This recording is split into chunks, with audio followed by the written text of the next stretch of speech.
شروع اللہ کا نام لے کر جو بڑا مہربان نہایت رحم والا ہے۔ جو چیز آسمانوں میں ہے اور جو چیز زمین میں ہے سب اللہ کی تسبیح کرتی ہے، اسی کی سچی بادشاہی ہے اور اسی کی تعریف ہے، اور وہ ہر چیز پر قادر ہے۔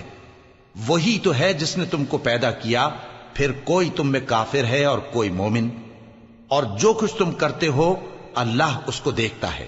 اسی نے آسمانوں اور زمین کو حکمت سے پیدا کیا، اور اسی نے تمہاری صورتیں بنائیں اور صورتیں بھی اچھی بنائیں، اور اسی کی طرف تمہیں لوٹ کر جانا ہے۔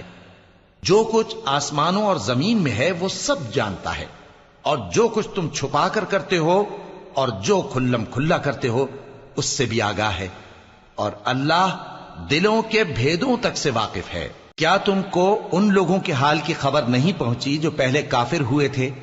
تو انہوں نے اپنی کرتوت کی سزا کا مزہ چکھ لیا، اور ابھی دکھ دینے والا عذاب اور ہونا ہے۔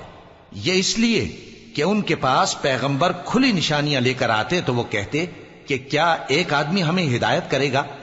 تو انہوں نے ان کو نہ مانا اور منہ پھیر لیا، اور اللہ بھی بے نیاز ہو گیا، اور اللہ بے نیاز ہے، لائق حمد و ثنا ہے۔ جو لوگ کافر ہیں ان کا اعتقاد ہے کہ وہ دوبارہ ہرگز نہیں اٹھائے جائیں گے۔ کہہ دو کیوں نہیں؟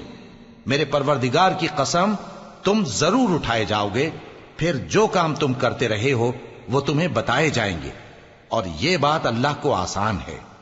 تو اللہ پر اور اس کے رسول صلی اللہ علیہ وآلہ وسلم پر اور اس نور یعنی قرآن پر جو ہم نے نازل فرمایا ہے ایمان لاؤ، اور اللہ تمہارے سب اعمال سے خبردار ہے۔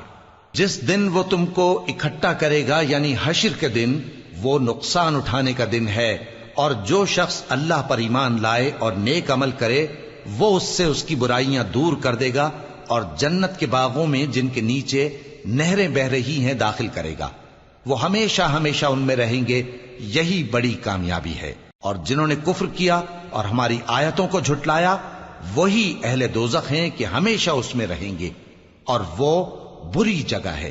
کوئی مصیبت نازل نہیں ہوتی مگر اللہ کے حکم سے، اور جو شخص اللہ پر ایمان لاتا ہے وہ اس کے دل کو ہدایت دیتا ہے، اور اللہ ہر چیز سے باخبر ہے۔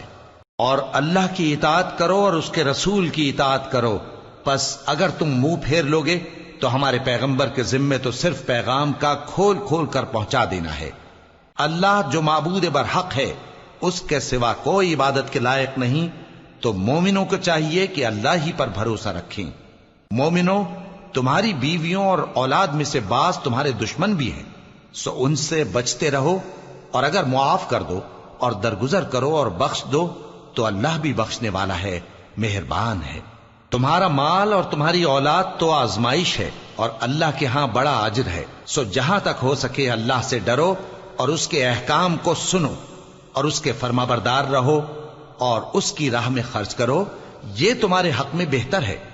اور جو شخص طبیعت کے بخل سے بچایا گیا تو ایسے ہی لوگ راہ پانے والے ہیں۔